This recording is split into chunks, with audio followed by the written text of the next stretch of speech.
இங்க பாருங்க, நீங்க சேவையா பண்ணணும். அரசு பள்ளி கல்வியையும் வந்து சேவையா செய்ய வேண்டிய விஷயம். அதுல போய் நஷ்டம் என்ன நஷ்டம் கணக்கு? எல்லாரும் தனியார் நோக்கி போறாங்கன்னு நீங்க நினைக்கிறீங்க? தனியார நோக்கி போறாங்கன்னா அவங்களுக்கு வசதி வாய்ப்பு இருக்கு, அதனால வாய்ப்பு இல்ல. கல்வி தரமா இங்க பாரு. அப்ப கல்வி தரம் இங்க பாரு, தனியார் கொடுக்குற கல்வி நம்ம கொடுக்க இயலாது. ஏன் இயலாது? இது எல்லாமே அதான் சொல்றேனே, நிர்வாகம். அந்த நிர்வாகம் இல்ல, அது இல்ல, அதுதான் உண்மை. அதை மறைக்கிறதுக்கு இவங்க என்ன வேணா கம்பு சுத்தலாம். நிர்வாகம் பண்ண தெரியல, அதை ஒத்துக்கோங்க, அவ்வளவுதான் விஷயம்.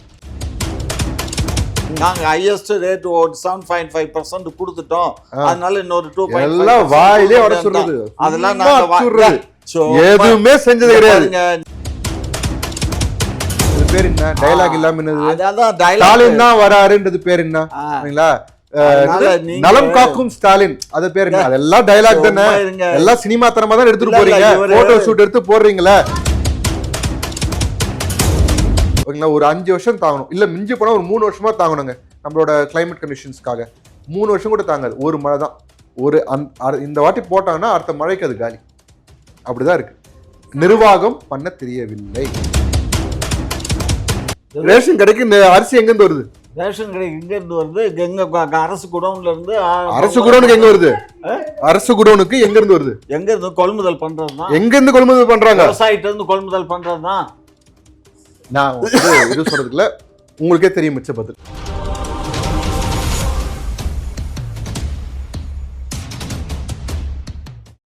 இப்போ ஸ்கூலை விட்டு குழந்தைகள்லாம் வெளியேறிடுறாங்க, அதனாலதான் நாங்க மூடுறோம் அப்படின்னு வந்து சொல்றீங்க. அந்த ஸ்கூல்ல மொத்தமே 16 பிள்ளைய படிக்குது, 5 வகுப்பு இருக்கு. 5 வகுப்புக்கு 2 டீச்சர் இருக்காங்க. 16 குழந்தைக்கு 2 டீச்சர்னா கவர்மெண்ட்டுக்கு லாஸ்.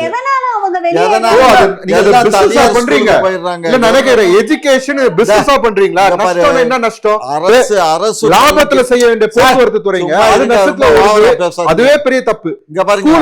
சேவையா பண்ணணும். அரசு பள்ளி கல்வியையும் வந்து சேவையா செய்ய வேண்டிய விஷயம். அதுல போய் நஷ்டம் என்ன நஷ்டம் கணக்கு? அந்த 16 பசங்க படிப்போட உங்களுக்கு அந்த சேலரி கொடுக்கிற 2 லட்சம் ரூபாய் நஷ்டமா போதா? எப்படிங்க? எப்படி 16 இங்க ஏற்கனவே 40 பிள்ளைகளுக்கு 50 பிள்ளைகளுக்கு ஒரு டீச்சர் இருக்கும்போது 16 பிள்ளைகளுக்கு கவர்மெண்டோட சட்டம் பண்ண முடியும். கவர்மெண்டோட சட்டம் 40 பிள்ளைங்களுக்கு ஒரு வாத்தியாரா? ஆமா, 40 பிள்ளைக்கு இல்லங்க, கம்மிங்க. அவ்வளவு பேருக்குலாம் ஒரு வாத்தியார் இருக்குன்னா கணக்கே இல்ல. எல்லாரும் தனியார் நோக்கி போறாங்கன்னு நீங்க நினைக்கிறீங்க? தனியார நோக்கி போறாங்கன்னா அவங்களுக்கு வசதி வாய்ப்பு இருக்கு, அதனால வாய்ப்பு இல்ல. கல்வி தரமா இங்க பாரு. அப்ப கல்வி தரம் இங்க பாரு, தனியார் கொடுக்குற கல்வி நம்ம கொடுக்க இயலாது.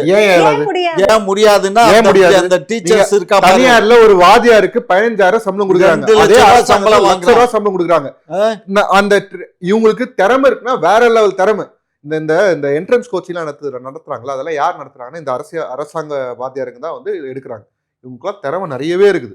ஓகேங்களா? இவங்க இன்ஃப்ராஸ்ட்ரக்சரை டெவலப் பண்ணி கொடுக்கணும். அதுக்கேற்ற அந்த வாத்தியாருங்களும் அந்த பசங்களும் ஒரு சூழல் உருவாக்கணும். அந்த ஒரு கல்விக்கான ஒரு சூழல் உருவாக்கணும்.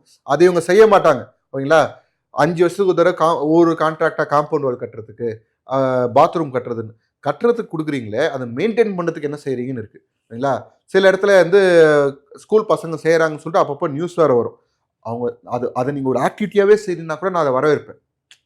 பசங்களுக்கு அவங்க ஸ்கூலில் சுத்தம் பண்ணுறதுக்கு வாரத்துக்கு ஒரு தடவை வந்து அது ஒரு ஆக்டிவிட்டி எல்லாரும் செய்யணும். வாத்தியாருங்க பசங்க எல்லாரும் சேர்ந்து செய்யணும். அவங்க படிக்கிற இடம் அவங்க அது தப்பு கிடையாது. அந்த மாதிரி கொண்டு வரணும். அந்த மாதிரி கொண்டு வந்தால் தப்பு கிடையாது. அதுக்கு அந்த மாதிரி எந்த திட்டமும் கிடையாது. மெயின்டைன் பண்ணுறதுக்கு நீங்கள் ஃபண்டும் ஒதுக்கிறது கிடையாது. ஒரு சிஸ்டமும் உருவாக்குறது கிடையாது. எப்படி அது பாத்ரூம் நல்லா இருக்கும்? ஒரு லேப்னு ஒன்று கொண்டு வந்தால் லேபில் பிரேக்கேஜஸ் நடக்க தான் செய்யும். அந்த பிரேக்கேஜஸ் தடுக்கிறதுக்கு என்ன வழி, அதுக்கு அடுத்த லெவலுக்கு அதை ரீப்ளேஸ் பண்ணுறதுக்கு என்ன வழி, இந்த மாதிரி விஷயங்கள் எல்லாமே இருக்குது. இல்லை பிரேக்கேஜஸ் ஆகாமல் இருக்கிறதுக்கு என்ன மாதிரி சிஸ்டம் கொண்டு வரீங்க? நான் என்ன கேட்குறேன், ஒரு தனியார் கல்வி இதில் ஒரு ஸ்கூலில் அவங்களால ஒரு நிர்வாகத்தை பண்ண முடியும் போது, இத்தனை லட்சம் ஸ்கூல் இருக்கும்போது ஒரு காமன் ப்ரோக்ராம்னு ஒன்றத்தை உருவாக்க முடியாதா? ஸ்டாண்டர்ட் ஆப்ரேட்டிங் ப்ரொசீஜர்னு சொல்லுவாங்க. அதை உருவாக்க முடியாதா? இருக்குது. அது இருக்கிறது வந்து பத்தலை. இன்னைக்கு இருக்க காலகட்டத்துக்கு பத்தலை. நீங்கள் அப்கிரேட் ஆகணுன்றோம். அதுதான் மறுபடியும் சொல்கிறேன், நிர்வாகம் சரியில்லை. நீங்க ஸ்கூலுக்கு நிறைய ஃபெசிலிட்டி கொண்டு வந்தா தானே வந்து மேம்படுத்த முடியும். ஸ்கூலுக்கு ஃபெசிலிட்டி நாங்க படிக்கிற காலத்துல எல்லாம் உச்சா போகணுன்னா ரோட்டில் தான் நின்று போவோம். இப்போ எல்லாம் அப்படி இல்லை. இப்போ பாத்ரூம் இருக்கு, கக்கூஸ் போனாலும் அன்னைக்கெல்லாம் நீங்க தரையில தான் உட்காந்து இங்க பாரு, அதெல்லாம் தரையில கூட உட்காந்து படிச்சிருப்பாங்க. பராமரிப்பு இவருக்கு பேசுற மாதிரி பராமரிப்பு பண்றதுன்னா காலையில வருவாங்க, கிளீன் பண்ணி விட்டு போயிடுவாங்க. அங்கேயே ஒருத்தவங்க இருக்காங்கன்னா அவங்களுக்கு கவர்மெண்ட் எம்ப்ளாயி ஆயிடுவாங்க, அவங்களுக்கு ஒரு சேலரி கொடுக்கணும். ஏற்கனவே இந்த டீச்சர்ஸ் நீங்க ஒரு தனியார் ஒரே விஷயம், தனியார் ஒரு ஹாஸ்பிட்டல் போயின்னு வச்சுக்கோங்களேன், அங்க வந்து பாத்ரூம் ஆண்ட, வாஷ் பேஷன் ஆண்ட, என் தண்ணி குடிக்கிற இடம் எல்லாத்துலயும் ஒரு பேர் ஒன்று தொங்க விட்டுருப்பாங்க. எந்த நேரத்துல யார் சுத்தம் பண்ணுது, சூப்பர்வைசர் பண்ணது யாரு, ஹெட் யாரு, 3 பேர் கையெழுத்து இருக்கும். சுத்தம் பண்ணவங்க கையெழுத்தும் இருக்கும், சூப்பர்வைஸ் பண்ணவங்க கையெழுத்தும் இருக்கும், இதை ஓவராலா லுக் பண்ற ஒருத்தர் மேனேஜர் மாதிரி இருக்கவங்க அவங்க கையெழுத்து இருக்கும். இது எல்லாமே அதான் சொல்றேனே, நிர்வாகம். அந்த நிர்வாகம் இல்ல, அது இல்ல, அதுதான் உண்மை. அதை மறைக்கிறதுக்கு இவங்க என்ன வேணா கம்பு சுத்தலாம், நிர்வாகம் பண்ண தெரியல, அதை ஒத்துக்கோங்க, அவ்வளவுதான் விஷயம். கல்வி வளர்ச்சி அடைஞ்சிருக்கு, ஆனா அத வந்து அரசு பள்ளிகள்ல வளர்ச்சி அரசு பள்ளியில வளர்ச்சி அடைஞ்சதுனாலதான், அரசு பள்ளி இல்லாம அரசு பள்ளி பிள்ளைகள் தான் ஐஐடியில போய் ஜாயின் கேட்டானத்தமா சொல்லுவாங்க. படிக்கிறவங்க இருங்க சார், நீங்க கொஞ்சம் வாய் பொத்திட்டு இருக்கேன்னு சொன்னா உடனே ஆரம்பிச்சிட்டீங்க. ஐஐடியில சேர்ந்ததும் அரசு பள்ளி தான். அதே மாதிரி இன்னைக்கு மெடிக்கல்ல அதிகமா வந்து ஜாயின் பண்ணி போய் பண்ண பிள்ளைகளும் இதுல தான் படிச்ச பிள்ளைங்க தான். அதே குழந்தைங்க நீட் படிக்க முடியலன்னு சொல்லி அது ஏமா ஸ்ட்ரென்த் என்னமா, மொத்தம் எத்தனை பள்ளிக்கூடம் இருக்கு? 9,000 மொத்தம் 95,000 பள்ளிக்கூடங்கள் இருக்கு. 95,000த்துல ஹையர் செகண்டரி ஸ்கூல் மட்டும் 9,000 ஹையர் செகண்டரி ஸ்கூல் இருக்கு. 9,000 ஹையர் செகண்டரி ஸ்கூல்ல படிக்கிற பிள்ளைகள்ல 1-2 பிள்ளைகள் அந்த மாதிரி எழுத முடியாம இருக்கலாம். 1-2 தான். நீங்க நினைக்கிற மாதிரி மொத்தமா இல்ல, கூட்டமா இல்ல, புரிஞ்சுக்கோங்க. ஆகையினால இதெல்லாம் நடக்கத்தான் செய்யும், இதெல்லாம் சகஜம்தான். இது எல்லா ஊர்கள்லயும் எல்லா இடத்துலயும் நடக்குது. இதே இது வந்து பீகார்ல என்ன நடந்துச்சு போன முறை, எல்லாத்தையும் காப்பி அடிக்க விட்டானா நீட்ல. இதே இது நம்ம பிள்ளைய போனா மூக்குத்தில இருந்து எல்லாத்தையும் தலையில இருக்க ஹேர் பேண்டை கூட வச்சு கழட்டி போட்டு போன்றேன் பேய் மாதிரி. ஸோ அதனால நமக்கு வந்து எல்லா இடையூறு இருக்கு, இருந்து அவ்வளவு தாண்டி இன்னைக்கு நம்ம கல்வியில கொஞ்சம் ஒரே ஒரு பாயிண்ட். அதே மாதிரி ஜிடிபிலயும் இன்னைக்கு நம்ம தான் உயர்ந்து கல்வி பத்தி சொல்றேன். கல்வி பத்தி ஒரே பாயிண்ட் இல்ல சார், நீங்க இட ஒதுக்கீடு இருந்தது, அது 10% மாத்திரம் அப்படின்ட்டு நீட்டுக்கு மாத்திரம்னு சொல்லிட்டு இவங்க தேர்தல் வாக்குறுதியில் இருந்தது. அதை ஏன் செய்யல? அது செஞ்சுன்னா இன்னும் கொஞ்சம் பசங்க உங்களுக்கு இங்க பாருங்க, ஒரு 1000 பேர் எக்ஸ்ட்ராவா இதுல இருந்து கவர்மெண்ட் ஸ்கூல்ல இருந்து கவர்மெண்ட் காலேஜ்ல மெடிக்கல் படிக்க போனா அது தர முடியாதுன்னு சொல்லிட்டாங்க. எதுவுமே முயற்சி எடுக்கல, சும்மா யார் தர முடியாது. என்ன இருக்கு இதுக்கு என்ன முயற்சி? இதுனா ஒரு லெட்டர் எழுதி அனுப்புறதுக்கு என்ன முயற்சி? அதை வந்து ஒன்றிய அரசு நாங்க ஏத்துக்க மாட்டோம், நாங்க ஹையஸ்ட் ரேட் 7.5% கொடுத்துட்டோம், அதனால இன்னொரு 2.5 அதெல்லாம் நாங்க எதுவுமே செஞ்சது கிடையாது. எதுவுமே செய்யாததுக்கு அதை செஞ்சிட்டோம் இதை செஞ்சிட்டோம். நான் என்ன கேக்குறேன், இந்த 505 வாக்குறுதியில உண்மையிலே ஒரு விவாதத்துக்கு நம்ம உட்கார்ந்தோம்னா காரி முயற மாதிரி தான் இருக்கும். நீங்க எதுவுமே செய்யல, நாங்க எதுவுமே செய்யலையா, நாங்க பாத்துக்கையா, மக்கள் யாரு பக்கங்கிறத பாப்போம். அதான் நேற்றுக்கு ஊர்வலத்துல பேசுறாருல உங்க நண்பர் தலைவர் பேசுறாருல, யாரு அண்ணா, விஜய் அண்ணா பேசுறாருல, சொல்லுங்க. விஜய் அண்ணா என்ன பேசுறாரு, எப்படி பேசுறாரு, என்னமோ விடைக்க பேசுறாரு, அப்படியே ஆட்டி பேசுறாரு. இதெல்லாம் கண்ணு இங்க பாருங்க, இதெல்லாம் சினிமால அது வீரபாண்டிய கட்டபொம்மன் டயலாக் பேசுற மாதிரி நேத்து டயலாக். தமிழ்நாட்டை தலைகுனிய விட மாட்டோம், இது பேர் என்ன? டயலாக் இல்லாம அதான் ஸ்டாலின் தான் வராருன்றது பேர் என்ன? நலம் காக்கும் ஸ்டாலின், அது பேர் என்ன? அதெல்லாம் டயலாக் தானே, எல்லாம் சினிமா தரமா தான் எடுத்துட்டு போறீங்க, போட்டோ ஷூட் எடுத்து போடுறீங்களா? அந்த ரோடு எப்படி ரோடா இருந்துச்சு, அந்த ரோட போட்டது யாரு? எல்லாம் இந்த திராவிட முன்னேற்ற கழக அரசு தானே. அந்த ரோட போறதுக்கு எவ்வளவு கொள்ளடிச்சீங்கன்னு சேர்த்து பார்க்கணும்ல. பல ரோடுகள் சரியில்லாமலையும் இருக்கு, அதெல்லாம் சரியில்லை. அந்த ரோடு போறதுக்கு எவ்வளவு கொள்ளடிச்சாங்க அதையும் பார்க்கணும்ல. ரோட கொள்ளையடிச்சது நீங்க தான் போய் புடிச்சு கோர்ட்ல போய் நிப்பாட்டி ஃபைன் எங்க விடுறாங்க. ஒரு ஆர்டிஐ கேட்டா கூட பதில் வர மாட்டேங்குது. அந்த ரோடுக்கு எவ்வளவு சாங்ஷன் பண்ணீங்கன்னு கேட்டா பதில் எங்கேயா வருது. ஆர்டிஐன்ற விஷயம் தான் திமுக. இங்க பாருங்க ஒரு நான் என்னத்துக்கு பதில் சொல்றேன், அதிகாரம் பலம் கொடுக்கறது யாரு? அந்த அதிகாரம் பண்ற அதிகாரிகளுக்கு இந்த பதில் கொடுக்காம இருக்கிறதுக்கு பலம் கொடுக்கறது யாரு? அரசாங்கம், ஆள்ற திமுக அரசாங்கம். அவங்க இருக்கிற தைரியத்துல தான் இவங்க எல்லாம் இந்த பதில் சொல்லாம இருக்கு. பாருங்க, உண்மையை வெளியெடுத்தோம்னா எல்லாம் பெர்சன்டேஜ் வைஸ் கமிஷனா போதுங்களாங்க. இதெல்லாம் சொன்னா வந்து என்னங்க பண்றது? இத்தனை பெர்சன்டேஜ் கொடுத்தாதான் ஒவ்வொரு ஸ்டெப்பும் நகரும். இவங்க கொள்ளடிக்க போக மிச்சம் அந்த ரோடு போறதுக்கு இதுல பிரச்சனை என்னன்னா பட்ஜெட் இன்க்ரீஸ் ஆகுறது ஒண்ணு, ரெண்டாவது அந்த ரோட்டோட தரம் வந்து குறையுது. ஒரு ரோடு போட்டா இத்தனை வருஷம் உழைக்கணும்னு இருக்குது, ஒரு மழை தாங்க மாட்டேங்குதுங்க, அப்புறம் என்னங்க ரோடு போடுறது? ஓகேங்களா, ஒரு 5 வருஷம் தாங்கணும், இல்ல மிஞ்சி போனா ஒரு 3 வருஷமா தாங்கணுங்க. நம்மளோட கிளைமேட் கண்டிஷன்ஸ்க்காக 3 வருஷம் கூட தாங்காது. ஒரு மழை தான். இந்த வாட்டி போட்டாங்கன்னா அடுத்த மழைக்கு அது காலி. அப்படிதான் இருக்கு. நிர்வாகம் பண்ண தெரியவில்லை. இன்னொரு விஷயம் என்ன அப்படின்னா, ஒரு திமுகவுடைய நிர்வாகி சொல்றாரு, நீங்க ஸ்டாலின் அவர்களை பத்தி நிறைய இடத்துல வந்து ரொம்பவே விமர்சனம் பண்ணி பேசுறீங்க. ஆனா நீங்க திருவள்ளூர் மாவட்டத்துக்கோ இல்ல தொகுதிக்கோ வந்து இந்த மாதிரிலாம் உங்களால பேச முடியாது. நாங்க உங்களை பேசவும் விட மாட்டோம். உங்க வண்டி உள்ள வந்து பார்க்கட்டுமே அப்படின்ற மாதிரி ஒரு விஷயத்த சொல்லியிருந்தாரு. இதை எப்படி பாக்குறீங்க? திமுக மிரட்டல் விடுறதுங்கிறது யாராவது ஒருத்தர் இப்போ வழியில் போகிறவங்க பேசுனாங்கிறதெல்லாம் கணக்கில் எடுத்துக்க முடியுமா? இப்போ விஜய் பேசுகிறது தான் நாங்கள் எடுத்துக்கிறோமே தவிர, இப்போ இவர் பேசுறது, இந்த அணில் குஞ்சுகள் பேசுறதெல்லாம் நாங்கள் எடுத்துக்குவோமா? அப்புறம் எதுக்கு தலையை கூப்பிடுறீங்க? எடுத்துக்க மாட்டோம். புரியுதா? எதுக்கு கூப்பிடுறீங்க? அப்ப நீங்க பேச மட்டும் திமுக மதிக்கிறாங்களா? இதே கேள்வி திருப்பி கேட்கலாமா? இப்ப நீங்க பேசுறீங்க, நீங்க பேசுறத திமுக மதிக்கிறாங்களா? நீங்க ஒரு கட்சிக்காரங்கிற முறையில நீங்க பேசுறத திமுக மதிக்கிறாங்களா? அது சொல்லுங்க. யாரோ ஒருத்தர் பேசுறத வந்து நம்ம கணக்குல எடுத்து உங்களே அப்படியே சொல்லலாம்ல. அப்ப விஜய் பேசுறாரு, அவர் தலைவர், அவர் பேசுறாருன்னா அவரு பேசலாம். இல்ல எங்க மத்தவங்க எல்லாம் பேச்சு உரிமை இல்லையா? அல்லது எங்க கட்சியுடைய பொதுச் செயலாளர் மத்தவங்க எல்லாம் பேச்சு உரிமை இல்லையான்னு கேக்குறேன். எங்க அமைச்சர் பேசியிருக்கணும். நேரு நீங்க ஏன் பேசுறீங்க? நான் ஏன் வாஸ்தவம் தான். நேரு பேசினாரு, வாஸ்தவம். நீங்களும் நானும் ஏன் பேசணும்? இப்ப நான் வந்து அப்படி சொல்லலையே. நீங்களும் இப்ப நான் பேசுறது என்ன உரிமை இருக்குன்னு கேக்குறீங்க. நீ அப்ப நான் நீங்க பேச மட்டும் என்ன உரிமைன்னு கேக்குறேன். அதான் நான் அப்படி பேசலையே. இப்ப விஜய் பேசுறதுக்கு யாரு அனுமதி கொடுத்தது நான் கேட்கலையே. விஜய் அவரு ஒரு கட்சியினுடைய லீடரு. நீங்களே தான் சொன்னீங்க அங்க இருக்கிற பப்ளிக்குக்கெல்லாம் வந்து லத்தி சார்ஜ் பண்ணி விரட்டோன்னு போன காணொலியில் பேசினாரு. பாருங்க, மட்டும் எந்த காவல்துறை வந்து நாங்க வந்து பாதுகாப்போம்னா அவன் கட் அவுட்ல ஏறி நான் நேத்துக்கு காட்டினான். மக்களை வழி நடத்துறது வேற, லத்தி சார்ஜ் பண்ணி கலைக்கிறது வேற. நிறைய வித்தியாசம் இல்லைங்க. ஏறாத இறங்குன்னு சொல்லி தப்பு பண்ணவனை தூக்கி கண்டிக்கிறதோ இல்ல அரெஸ்ட் பண்றதோ கூட வேற. ஆனா மக்கள் எல்லாத்தையும் லட்டி சார்ஜ் பண்ணி விரட்டி விடுறது வேற. எங்க லட்டி சார்ஜ் பண்ணோம்? நீங்க அப்படிதான் சொன்னீங்க போன தடவை. என்ன சொன்னேன்? நாங்க பண்ணியிருந்தா அதான் பண்ணிருக்கணும் அப்படின்னு. ஆமா, அப்படிதான். ஏன்னா இங்க பண்ற சேட் அப்படி இருக்கு. லோகு, நீங்க ஒரு விஷயம் புரிஞ்சுக்கோங்க. இங்க பாருங்க, ரோட்ல கம்ப ஊண்டி கட் அவுட் வைக்கிறீங்க. அந்த கட் அவுட்ல மேல எல்லா கட் அவுட்லயுமே அப்ரூவ்டுன்னு சொல்லி எங்க கட் அவுட்ல எல்லாம் இருக்குது. உங்க கட் அவுட் மாதிரி அப்ரூவலே இல்லாம நடு ரோட்ல எல்லாம் கட் அவுட் வைக்கிறது கிடையாது.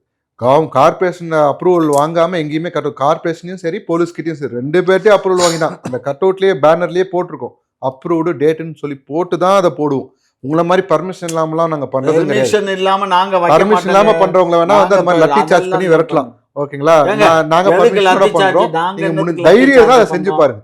இங்க பாருங்க, லத்தி சார்ஜ் பண்ண வேண்டியது வந்தா பிரச்சனை தான் வருமே தவிர, இதனால என்ன ஒருத்தனை லேசா ஒரு தட்டினோம்னா அடிச்சிட்டாங்கன்னு உடனே மொபைல்ல எடுத்துருவான் போட்டோவை போட்டு, இந்த மாதிரி தாவேக்கா தொண்டனை தாக்கப்பட்டார் அப்படின்னு போட்டு நீங்க எவனோ ஒருத்த மேல மரம் ஏறிட்டான்றது மொத்த பெரிய வந்து குரங்கு கூட்டம் அணில் கூட்டம்னு சொல்லுவீங்க. ஒருத்தன் அடிச்சான்னு தான் சொல்ல முடியும், வேற எப்படி சொல்ல முடியும்? டெல்டா பகுதி விவசாயிகள்லாம் ரொம்ப பாவம். ஒரு நெல் மூட்டையை வந்து கொள்முதல் பண்றதுக்கு அதுல 40 ரூபாய் கமிஷன் அடிக்குது இந்த அரசு அப்படின்னு சொல்லி பேசியிருந்தாரு. நடைமுறை சிக்கல் என்னன்னு இவருக்கு என்ன தெரியும்? யாராவது ஒருத்தன் எழுதி கொடுத்ததை வச்சுக்கிட்டு பேசுறாரு. அவரு வந்து தலைவர் என்ன பேசுறாரு? கீழே வந்து தலைவர் எப்படி பேசுறாரு? ஒரு விவசாயியா இருந்திருக்கணும், இல்ல ஒரு கிராமத்துல இறங்கி இருக்கணும், இல்ல கீழே இறங்கி தொண்டனா பயணிக்கணும். இறங்க விட்டாதானே பஸ் மேல இறங்கி நடந்தாதானே தெரியும் என்ன அர்த்தம். என்ன பேச நாங்களாம் இறங்கி தானே சாமி இருக்கோம். என்ன பேச விடுங்க சார். நீங்க உண்மையை பேசுங்க. பேசும்போது சாமி நீங்க உண்மையை பேசுங்க, நான் பேசல. மக்கள் நீங்க உண்மையை பேசுறீங்க, நான் பேச குறுக்கால வர மாட்டேன். நீங்க இருக்கிற உண்மையா சொல்லுங்க. தாங்க சொல்றேன். என்ன உண்மையா சொல்ல? இறங்கி நடக்க விட்டாதாங்க நடக்கிறதுக்கு. பொறுங்க, என்ன பொறுங்க? இதுல ஒரு திருவிழா ஒருத்தர் சொல்லுவாரா நாங்க திருவிழாவுல நுழைய கூடாது. ஏங்க, மக்களா பழகி அடிமட்டத்துல இருந்து வந்திருந்தா அவங்களுக்கு அதனுடைய வழி. இப்ப இவரு மக்கள் கூட பழகலையா? அவர் மக்கள் கூட பழகாம அப்படியே மார்ச் தான் வந்து இறங்கிட்டாரு. மக்கள் எந்த இதே ஊர்ல தொழில் பண்ணாரு. இதே எல்லா மக்களும் பார்க்கக்கூடிய ஒரு துறையில இருக்காரு. அந்த மக்களை ஏத்துக்கிற அளவுக்கு ஒரு விஷயம் செஞ்சிருக்காருன்னா மக்களை பத்தி புரியாம எப்படி செய்ய முடியும்? மக்களை பத்தி புரியாம படம் எடுத்திருந்தா படம் எப்படி ஓடும்? மக்களை பத்தி தெரியாம எதுவுமே நடக்கல. சரிங்களா? நீங்க தலைவர் கடைசியா கேக்குறேன், உங்க தலைவர் கடைசியா மக்களோட மக்களா உண்மையிலே உரையாடுறது என்னைக்கு பாருங்களா? மக்களோட நிக்க வச்சு எல்லாரும் அப்பான்னு கூப்பிட்டாங்கன்னு சொல்லுவாரு. ஓகேங்களா? அதெல்லாம் போட்டோ ஷூட் தான் பண்ணுவாங்க. அதை தாண்டி உங்க தலைவர் என்ன பண்ணிருக்காரு? இன்னைக்கு உண்மையிலே அவருக்கு தெரியுமா அங்க என்ன நடக்குது? இருங்க, ஒரு குடோனு கட்டி ஒரு ஷெட் போட்டு அந்த நெல்லு மழையில் நனையுதுங்க, வருஷம் நனையுது. நாங்க 2019 இருந்து குரல் கொடுத்துருக்கிறோம். 2021 எங்க தேர்தல் வாக்குறுதியில அது இருந்தது. இவங்களும் அதை சொன்னாங்க ஏதாவது செய்வோம் அப்படின்னு. என்ன செஞ்சாங்க? நான் வந்து இவங்களுக்கு ஒரு இடங்கள்ல வந்து அந்த கட்டி இருக்குமா, குடோன் கட்டி இருக்குமா? எவ்வளவு? கிட்டத்தட்ட 150 இருக்கும். நான் கேட்கறேன், வந்து மழையில் நனைதா இல்ல நெல்லு இருக்கும்? மயில் நனைஞ்சுதானே இருக்குது. ஆனா ஒரு புறம் நெற்களுமே 150 இது கட்டி இருக்கோம். ஏற்கனவே பழசு இருக்கு. அதுக்கு அதிகமா இந்த வருஷம் கொள்முதல் ஜாஸ்தி ஆயிடுச்சு. ரெண்டாவது இந்த நெல்லை வந்து களத்துல குமிக்கிறான். சார் கொஞ்சம் இருங்க சார், தன்மை என்னன்னு புரியாம பேசாதீங்க. நெல் கொள்முதல் அதிகமாயிடுச்சு. எங்க இருக்குது? எத்தனை கிராமங்கள் இருக்குது சார்? ஓகேங்களா, கிராமம் கூட விடுங்க, பஞ்சாயத்து 12,000 பஞ்சாயத்துக்கு மேல 150 எந்த மூலைக்குங்க? இங்க பாருங்க, கொஞ்சம் பொறுங்க. ஏற்கனவே உள்ள குடவுன் இருக்கு. இப்போ புதுசா நம்ம இந்த ஆட்சிக்கு வந்ததுக்கு அப்புறம் 150 குடவுன் வந்து இந்த 4 மாவட்டத்துல மாத்திரம் கட்டியிருக்கோம். ரெண்டாவது இப்ப என்னன்னா, நெல் கொள்முதல் வந்து நம்ம விவசாயிகள்கிட்ட மட்டும் வாங்கியிருந்தா அந்த பிரச்சனையே இல்லை, அவங்களுக்கு சரியா வந்திருக்கும். இதுல ஊழல் பண்ணி என்ன பண்றான், அந்த விவசாயிகளை கைவிட்டு வச்சுக்கிட்டு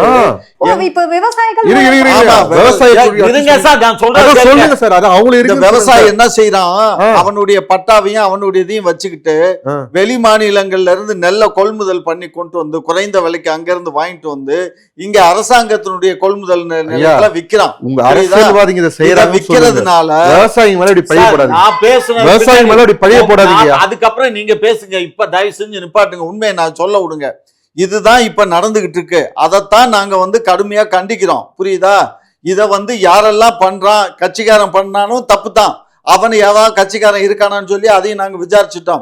அது பூரா முழுக்க என்ன பண்றான், அந்த விவசாயி அந்த புரோக்கர் இருக்கானுங்க, நெல் வியாபாரம் பண்ணக்கூடிய புரோக்கர் என்ன பண்றான், அந்த விவசாய கைக்குள்ள வச்சுக்கிட்டு அவங்களுக்கு மூடைக்கு இவ்வளோன்னு கொடுத்து அவங்க நெல்லுன்னு சொல்லி கொண்டு போய் போடுறான். அப்ப இவங்க கொள்முதல் பண்றதுக்கு இந்த இவனுக்கு ஒரு கையூட்டு கொடுக்குறான். யாரு? அந்த கொள்முதல் பண்ற இதுல உக்காந்துருக்கான்னா அந்த கிளார்க்கு, சூப்பர்வைசர் நாய் இருக்குல்ல, திருட்டு நாய், அந்த நாய் இவங்க நெல்லை கொள்முதல் பண்ணி உள்ள தூக்கி போட்டுறான். உண்மையான விவசாயி கொண்டு வர்றான் பாரு, அந்த நெல்லு தான் நமக்கு வேஸ்டா போகுது. புரியுதா? இதை களையணும். இதை அரசாங்கம் இப்போ ரொம்ப ஸ்ட்ரிக்டா அதை ஃபாலோ பண்ணுது. வெளி மாநிலங்கள்ல இருந்து நெல் உள்ள நுழையக்கூடாதுன்னு இப்போ ஒரு ஆர்டர் போட்டாச்சு. எவனும் வெளி மாநிலங்கள்லேருந்து நெல் கொண்டு நம்ம மாநிலத்தில் விளையிறது நமக்கே போதுமானது. பிற மாநிலங்கள்லேருந்து நமக்கு வர வேண்டியதில்லை. அதனால தான் இந்த பிரச்சனையே வருது. சரியா? இது ஒரு சமாச்சாரம். ரெண்டாவது இந்த பாயிண்ட் நான் பேசுறேன், சேர்த்து பேசுங்க, இருங்க. ரெண்டாவது வந்து விஜய் வந்து அவரு நெல்லை பத்தி அதை பத்தி இதை பத்தி பேசுறாரு. அவருக்கு இது தெரியாமலா பேசுறாரு, புரியாமலா பேசுறாரு, புரியாமலையா சினிமாவில் நடிக்கிறாருங்கிறாரு. சினிமாவில் நடிக்கிறதுங்கிறது கதை, வசனம், டைரக்ஷன். அவர் டைரக்டர் சொல்றபடி அவர் நடிப்பாரு. அவர் டைரக்டர் சொல்றபடி அனுமதி இல்லாம அவங்களே ஒரு கதையை இருங்க சார் பிரசன்ட் பண்ணுவாரு. அதே சமயத்துல அவர் யாரும் கீழே இறங்கி ஒரு லைட் மேன் கிட்டயோ அல்லது ஒரு அசிஸ்டன்ட் பேசுறது கூட இருந்தவங்க வேலை செஞ்சவங்க கேளுங்க, எவ்வளவு பேர் பேசிக்கிறாருன்னு தெரியும். என்ன பேசுவாரு அவரு? ஒருத்தர் அங்க அப்படியே வச்சா கூட ஸ்டுடியோல 4 பேர்த்திட்ட பேசுறதுனால இந்தியா ஒட்டுமொத்த தமிழகத்துல என்ன நடக்குதுன்னு தெரிஞ்சு சொன்னவரு ஒரு விவசாயின்னு அவர் சொன்னாரு. நான் நம்பி இருக்க மாட்டேன், சொன்னதே ஒரு விவசாயி சொல்லிருப்பேன். கதை எல்லாருமே சொல்லுவையா? விவசாயிகள் நீங்க பாத்துக்கிறீங்க, திமுக ஆட்சி இந்த எலெக்ஷன் என்ன போறோம் தெரியும். உங்களதான் குறை சொல்றாரு,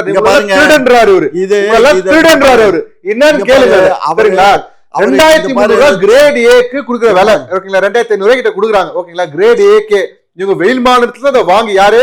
ஒரு சாதா விவசாயி இவங்க வச்சிருக்க பட்டாக்கு ஒரு 2 ஏக்கரா பட்டாக்கு வச்சிருப்பான். அந்த 2 ஏக்கராக்கு எவ்வளவு வாங்கி அதை லாரியில எடுத்துட்டு வந்து அதுக்கு லாரிக்கு எவ்வளவு செலவாகும்,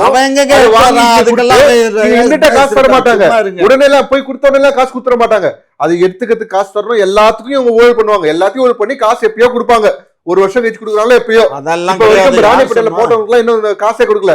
இவங்க கூட்டாளி சேர்ந்த நிறுவனம், கிறிஸ்டின் நிறுவனம் தான் சேர்த்து ஏமாத்திக்கிறாங்க. சரிங்களா? இதெல்லாம் பேசினா எவ்வளவோ போலாம். வெயில் நெல் வருதுல, ரேஷன் கடைக்கு எங்கிருந்து வருது சாமி? ரேஷன் கடைக்கு எங்கிருந்து வருது? ரேஷன் கடைக்கு இந்த அரிசி எங்கிருந்து வருது? ரேஷன் கடை எங்க இருந்து வருது? எங்க அரசு குடோன்ல இருந்து. அரசு குடோனுக்கு எங்க வருது? அரசு குடோனுக்கு எங்க இருந்து வருது? எங்க இருந்து கொள்முதல் பண்றதுதான். எங்க இருந்து கொள்முதல் பண்றாங்க? விவசாயிட்ட இருந்து கொள்முதல் பண்றதுதான்.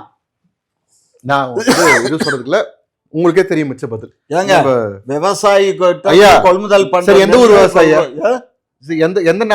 எந்த ஸ்டேட்டோட விவசாயி? தமிழ்நாட்டினுடைய விவசாயி அப்போ தமிழ்நாட்டு இப்போ ரேஷன் கடை இருக்கிற அரிசியோட குவாலிட்டி பாருங்க, இந்த குவாலிட்டி தான் தமிழ்நாட்டுல இருக்கிற எல்லா விவசாயிகளும் நெல்லை வந்து இது பண்றாங்களா, இல்ல இவங்க வந்து வெளியே போட்டு இது பண்றாங்க, மழையில போட்டு நாஸ்தியா வரனால அப்படி ஆகுதா? அப்ப தெரியுதுல, ஆரம்பத்துல சொன்னது நிர்வாகம் சரியில்லை, இவங்களுக்கு நிர்வாகம் பண்ண தெரியல, அதுதான் உண்மை. ஒட்டுக்க சும்மா இங்க பாருங்க, வாயில எதை வேணாலும் பேசலாம். நான் வாயில இருக்கிற வாயில பேசலாம். ரேஷன் கிடைக்கிற அரிசியை நான் சாப்பிட்டவன், ஓகேங்களா, எனக்கு தெரியும் எப்படி இருக்கு அப்படின்னு தெரியும். ஏன் ரேஷன் அரிசி நல்லா இல்லையா? என்ன பேசுறீங்க ஐயா? ரேஷன் கடையில கிடைக்கிற அரிசி, கடையில கிடைக்கிற புரியாம பேச, கடையில அரிசி மண்டியில கிடைக்கிற அரிசிக்கும் ரேஷன் கிடைக்கிற அரிசிக்கும் குவாலிட்டின்னு ஒண்ணு இருக்கு. அந்த குவாலிட்டி எந்த அளவுக்கு இருக்கு அப்படின்னு இருக்கு. இருங்க ஒரு நிமிஷம். அரிசி கடையில விக்கிற அரிசி வந்து நேரடியா விவசாயிட்ட இருந்து வாங்கி அவன் உடனே ஊறல் போட்டு உடனே அரைச்சு கொண்டு வந்து அவன் வச்சிருவான். நீங்க ஏன் செய்யல? நாம அப்படி எல்லாம் செய்ய இயலாது. என்ன பண்றோம், நம்ம கொள்முதல் பண்ணி நம்ம ஸ்டாக் பண்றோம். அப்படியே ரோட்ல நிக்க விட்டுறது, மழை பெஞ்சு வெயில் அடிச்சு அது நாஸ்தியா போடும். சும்மா இருங்க, நான் சொல்றத கேட்காம போயிடும் போது. விவசாயிகள்கிட்ட நம்ம கொள்முதல் பண்ணி ஸ்டோரேஜ் பண்றோம்.